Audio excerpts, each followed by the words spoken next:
ఆంధ్రప్రదేశ్ విద్యుత్ రంగంలో దేశంలోనే కనీవిని ఎరుగని స్థాయిలో అవినీతి జరుగుతోంది. రాజకీయ నాయకులు, విద్యుత్ ఉద్యోగులు, కాంట్రాక్టర్లు కుమ్మక్కై ప్రజలను సిగ్గు విడిచి బరి తెగించి బాహాటంగా దోచుకుంటున్నారు. మరి ఈ అవినీతి భారం పడేది ఎవరి మీద? ప్రజల మీద, అంటే మీ మీద. ఇది నా స్నేహితుడి కమర్షియల్ కరెంట్ బిల్లు. యూనిట్ కి 14 రూపాయలు చెల్లిస్తున్నాడు. మనకన్నా 5 రెట్ల సంపన్న చైనా, 30 రెట్ల సంపన్న అమెరికాలో కూడా ఈ రేట్లు లేవు. ఈ రేట్లతోనే జనాలు చస్తుంటే ఆంధ్రప్రదేశ్ ప్రభుత్వం కొత్తగా ట్రూ అప్ ఛార్జీల పేరుతో మరో 12,000 కోట్ల భారం ప్రజల మీద మోపటానికి సిద్ధమవుతుంది. మీరు సరిగ్గానే విన్నారు, 12,000 కోట్ల రూపాయలు. ఈ అవినీతి మీద నేను చేసిన పరిశోధనలో వెలికి తీసిన ఆధారాలు మీ ముందుంచుతున్నాను. నేను వాడిన సోర్సెస్ అన్ని డిస్క్రిప్షన్ లో ఉంచాను. ఆర్టీఐ రిక్వెస్ట్ పెట్టినా ప్రభుత్వం నుంచి సమాధానం రాలేదు. తప్పక కొన్ని వివరాలు అనధికారికంగా సేకరించాను. ఈ అవినీతి ఎట్లా జరుగుతుందో వివరించడానికి కరెంట్ డిపార్ట్మెంట్ ప్రైవేట్ కంపెనీల దగ్గర కొనే వ్యవసాయ ట్రాన్స్ఫార్మర్ల ఉదాహరణ ఎంచుకున్నాను. ప్రజలు ఎన్నుకున్న పాలకులు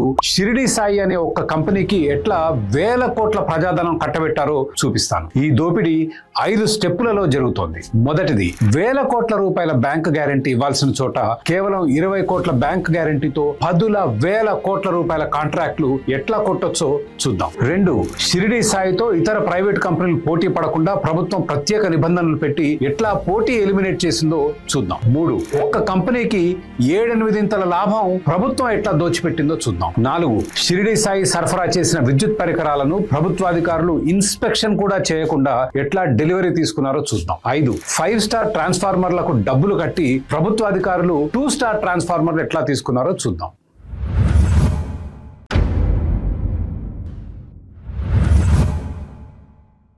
విద్యుత్ సంస్థలకు సరఫరా చేసే పరికరాలకు వారంటీ ఇవ్వాలి. ఉదాహరణకు వ్యవసాయ ట్రాన్స్ఫార్మర్లకు 5 సంవత్సరాల వారంటీ ఇవ్వాలి. మరి వారంటీ ఇచ్చిన కంపెనీ దివాలా తీయడమో ముఖం చాటేయడమో చేస్తే ఎలా? అందుకే 10% బ్యాంక్ గ్యారంటీ అడుగుతాయి ప్రభుత్వాలు. అంటే ప్రభుత్వానికి 1000 కోట్ల రూపాయల ట్రాన్స్ఫార్మర్లు అమ్మితే అమ్మిన కంపెనీ 100 కోట్ల రూపాయల బ్యాంక్ గ్యారంటీ ఇవ్వాలి. దాని అర్థం 100 కోట్ల రూపాయల ఆస్తులు వారంటీ పీరియడ్ అయిపోయేదాకా, అంటే దాదాపు 5 ఏళ్ల పాటు బ్యాంక్ దగ్గర కుదవ పెట్టాలి. షిరిడి సాయి ఎలక్ట్రికల్స్ 92,000 కోట్ల రూపాయల వ్యాపారం చేజిక్కించుకుందని ఈనాడు రాసింది. అదే నిజమైతే 9,200 కోట్ల రూపాయల బ్యాంక్ గ్యారంటీ ఇవ్వాలి కదా. ఇచ్చిందా? లేదు. కేవలం 20 కోట్ల గ్యారంటీతో సరిపెట్టింది. ఎస్, మీరు సరిగ్గానే విన్నారు. 1000 కోట్ల రూపాయల గ్యారంటీ ఇవ్వకుండా కేవలం 20 కోట్ల గ్యారంటీతో వ్యాపారం చేస్తుంది ఈ కంపెనీ. ఈ అసాధ్యం ఎట్లా సుసాధ్యమైందో ఒకసారి చూద్దాం. మొదటి టీడీపీ పాలనలో 5,000 వ్యవసాయ ట్రాన్స్ఫార్మర్ల కోసం 2018లో విడుదల చేసిన టెండర్ 65 ఇది. టెండర్ లో 10% పర్ఫార్మెన్స్ గ్యారంటీ ఇవ్వాలని స్పష్టంగా రాశారు. సంతోషం. ఇక 2019లో టీడీపీ ఓడిపోయి వైసీపీ అధికారంలోకి వచ్చింది. వైసీపీ ప్రభుత్వం విడుదల చేసిన వ్యవసాయ ట్రాన్స్ఫార్మర్ల టెండర్ 34 ఒకసారి చూడండి. ఇందులో 20 కోట్ల రూపాయల పర్మనెంట్ పర్ఫార్మెన్స్ బ్యాంక్ గ్యారంటీ ఇచ్చి ఎంతైనా వ్యాపారం చేసుకోవచ్చు అనే కొత్త క్లాజు రాశారు. దాని అర్థం 92,000 కోట్ల రూపాయల వ్యాపారం చేయడానికి 9,200 కోట్ల బ్యాంకు గ్యారంటీ అవసరం లేదు. కేవలం 20 కోట్ల గ్యారంటీ ఉంటే చాలు. 2024లో టీడీపీ అధికారంలోకి వచ్చిన తర్వాత జగన్ ప్రభుత్వం షిరిడి సాయికి ఇచ్చిన వరం అదే. కేవలం 20 కోట్ల రూపాయల డిపాజిట్ తో 10,000 కోట్ల రూపాయల కాంట్రాక్టుల లబ్ధి పొందే అక్రమాన్ని తొలగించిందా? లేదు. తొలగించకపోగా వైసీపీ అక్రమాల అగ్నికి ఆజ్యం పోసింది. అదెలాగో ఒకసారి చూడండి. ప్రస్తుత టీడీపీ ప్రభుత్వం 10,000 వ్యవసాయ ట్రాన్స్ఫార్మర్లకు టెండర్ 94 విడుదల చేసింది. అప్పటికే జగన్ చేసిన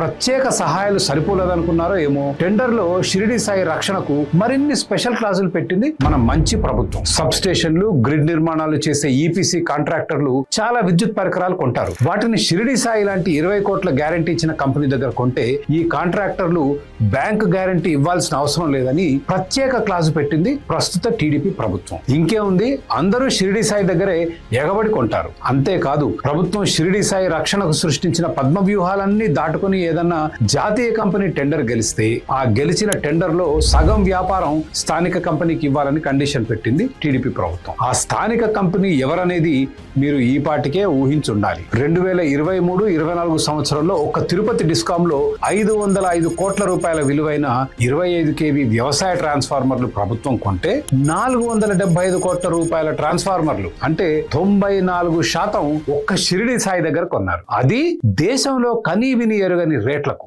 ఇక మన మంచి ప్రభుత్వం అదే ప్రస్తుత టీడీపీ ప్రభుత్వం ఈ సంవత్సరం ఏప్రిల్ నుంచి జూన్ వరకు తిరుపతి డిస్కాం 10,500 వ్యవసాయ ట్రాన్స్ఫార్మర్లు కొంటే ఒక్క షిరిడి సాయి 8,400 సరఫరా చేసింది. అంటే 80% వ్యాపారం ఆ ఒక్క కంపెనీకే అత్యధిక రేట్లకు ఇచ్చారు. ఇలా వైసీపీ టీడీపీ ప్రభుత్వాలు కలిసి షిరిడి సాయిని కంటికి రెప్పలా కాపాడుతూ వేల కోట్ల ప్రజాధనాన్ని పలహారం చేస్తున్నారు. మరి కేవలం 20 కోట్ల గ్యారంటీతో 10,000 కోట్ల రూపాయల వ్యాపారం అంటే మామూలు విషయం కాదు. వెంటనే దేశంలోని ఇతర కంపెనీలు వ్యాపారం కోసం ఎగబడతాయి. కాబట్టి వైసీపీ టీడీపీ కలిసి షిరిడి సాయికి పోటీ లేకుండా చుట్టూ రక్షణ వలయం ఎట్లా నిర్మించాయో చూద్దాం రండి.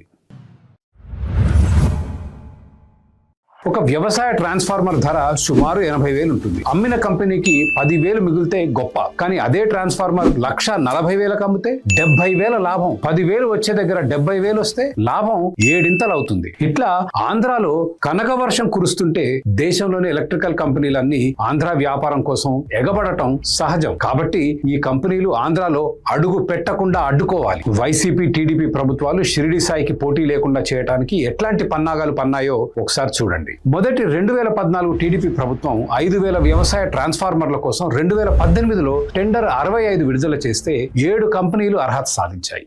2019లో టీడీపీ ఓడిపోయి వైసీపీ అధికారంలోకి వచ్చింది. సరిగ్గా ఇవే వ్యవసాయ ట్రాన్స్ఫార్మర్ల కోసం టెండర్ 34 విడుదల చేసింది వైసీపీ ప్రభుత్వం. 8 కంపెనీలు బిడ్లు వేశాయి. అర్హత సాధించినవి ముచ్చటగా 2 అంటే 2. గత టీడీపీ ప్రభుత్వంలో క్వాలిఫై అయిన కంపెనీలు కూడా లేచిపోయాయి. గతంలో క్వాలిఫై అయిన కంపెనీలని జగన్ గారి వైసీపీ ప్రభుత్వం ఎట్లా డిస్క్వాలిఫై చేయగలిగింది? ఈఆర్డీఏ అనే సంస్థను ఈ 8 కంపెనీల అర్హత నిర్ధారించమని అడిగింది. చాటుగా ఈఆర్డీఏకి జగన్ ప్రభుత్వం లేఖ రాసింది. ఈ కంపెనీలను పోటీ నుంచి ఎట్లా ఎలిమినేట్ చేయాలో చాలా కూలంకషంగా ఈఆర్డీఏకి వివరించింది వైసీపీ ప్రభుత్వం. ఈ ఎలిమినేషన్ 3 స్టెప్పుల్లో చేసింది. మొదటిది, గత 3 సంవత్సరాలలో రాష్ట్ర ప్రభుత్వానికి సప్లై చేసిన అనుభవం ఉంటేనే ట్రాన్స్ఫార్మర్లు కొంటాం అన్నారు. దీనితో కొత్త కంపెనీలన్నీ పోటీ నుంచి అవుట్ అయ్యాయి. రెండవది, ట్రాన్స్ఫార్మర్లు తయారు చేసే కంపెనీలలో 10 రకాల డిపార్ట్మెంట్లు ఉండాలన్నారు. Marketing, finance, human resources, planning, procurement వంటివి. 8 కన్నా తక్కువ డిపార్ట్మెంట్లు ఉంటే డిస్క్వాలిఫైడ్ అన్నారు. ఈ దెబ్బకు చిన్న తరహా పరిశ్రమలు అవుట్. మూడవది, ట్రాన్స్ఫార్మర్ తయారీలో వాడే పార్టులు బయట నుంచి కొనొద్దు, కంపెనీనే తయారు చేయాలన్నారు. ఒక బైక్ కొనేటప్పుడు ధర, నాణ్యత చూసుకుంటాం గానీ బైక్ లో వాడే టైర్లు, ట్యూబ్లు, లైట్ బల్బులు, మిర్రరు బైక్ కంపెనీనే ఉత్పత్తి చేయాలని షరతు పెడతామా? ఇటువంటి హాస్యాస్పద అసాధ్యపు షరతులతో మధ్య తరహా పరిశ్రమలు కూడా అవుట్. 8లో 6 కంపెనీలు ఫట్టుమని లేచిపోయాయి. ఇక మిగిలిందెవరు? షిరిడి సాయి, టొషిబా. అబ్బా, జపాన్ కంపెనీ టొషిబా ఎంపికైందని ఉత్సాహపడకండి. నాలాంటి వాళ్ళ నోరు మోపించడానికి టొషిబాని ఎంచుకున్నారు. జగన్ ప్రభుత్వం 2023-24లో షిరిడి సాయికి 55,000 ట్రాన్స్ఫార్మర్లు సప్లై చేసే ఆర్డర్ ఇచ్చి టొషిబాకి 1,675 ట్రాన్స్ఫార్మర్ల ఆర్డర్ ఇచ్చారు. అంటే 90% వ్యాపారం షిరిడి సాయికి ఇచ్చి టొషిబాకి 4 ఎంగిల్ మెతుకులు రాల్చారు. ఇక 2024లో టీడీపీ కూటమి ప్రభుత్వం అధికారంలోకి వచ్చింది. మరి వచ్చి అరాచకాన్ని ఆపిందా? లేదు, అగ్నికి ఆజ్యం పోసింది. అదేలా?